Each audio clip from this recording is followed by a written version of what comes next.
So I recently saw you on Instagram posting about Marcus Aurelius. Yes. And so can we veer to that for a Sure, second? please. So in the next book that I'm doing, The Recipe for a Good Life, of course, I get into the history of all sorts of cultures that have explored the good life. It's not as though I'm the first guy to write about this.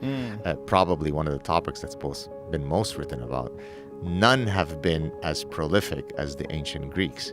And so when I saw your thing about Marcus Aurelius, I was about to write you to say, well, I've come to that same realization because, so as I was doing my research for the book, every time I would get an insight that I thought was original to me, I'd say, that fucker Epictetus has already said it 2,000 years ago. Isn't that wild? Yeah, it's unbelievable. Yeah, right? it's And crazy. so it reminds me, and I want to give him kudos on the show. So do you know who Nassim Taleb is? Sure. Yeah, so Nassim is a good friend of mine. He's a fellow Lebanese. And so many years ago, he was kind of egging me, teasing me, saying, I don't really understand what you study in psychology, Gad. Everything that there is to know about psychology and human nature, the ancient Greeks have already covered it. And so I mean, he was just egging me on. But then many years later, as I'm preparing for this book, I'm like, I think he might be right.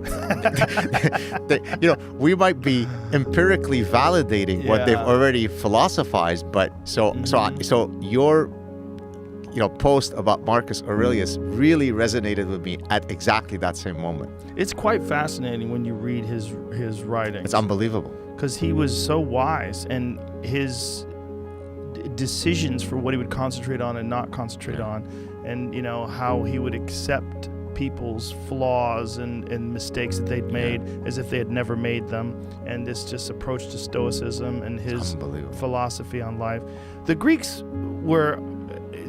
and the Romans, and if you look at the history of these ancient civilizations that dominated the world at that period of time, and we can get a kind of an understanding of how they thought about things. It's, to me, one of the more amazing things about history is to peer into it's almost like we have a little bit of a time machine, to peer into the mindset of these people that were so wise thousands and thousands of years ago, and that their words are applicable today. Yeah. Well, I mean, that speaks to the universality of the human condition, right? So I always tell my students when I'm teaching about evolutionary theory, I say, look, you can use cultural products as fossils of the human mind, right? The human mind doesn't fossilize, but the products that is left from human minds, we can study its contents in the same way that paleontologist studies fossil remains.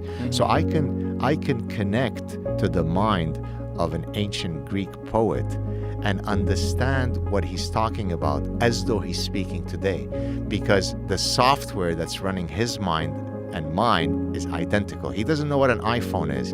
He doesn't know what a podcast is, but he knows about sexual longing. He knows about paternity uncertainty. He knows about sibling rivalry. Those are the universal themes that are invariant across time and place. And so one of the things that I love about being an author is that I get to be connected through ideas with all of these immortal souls, And so it's really a beautiful thing to write and to create, and that the fact that I independently thought of something that Epictetus thought 2,000 years ago connects me with him. Yes, truth. It's just you developed an understanding of human beings and of human nature, and you have deciphered from this and extracted some truth, and it turns out other people have done the same thing. It's fantastic. It is fantastic. There's a great book called the what is it? Immortality Code. And it's Brian Murarescu, he's gone through ancient Greek culture and all of the Eleusinian mysteries, and looked into all of their rituals and tried to figure out what was going on. And one of the things that they've done is going over pottery and finding that there's remnants of psychedelic substances in these pottery jars. And so these wine jars, these jugs, these as pottery, they found that they were imbibing in wine that was dosed with lysergic acid. Wow. So they had different kinds of ergot and different kinds of things that would produce psychedelic states. So all of these, like when people would go there to learn, and when people would go to have these ritualistic experiences, they were tripping.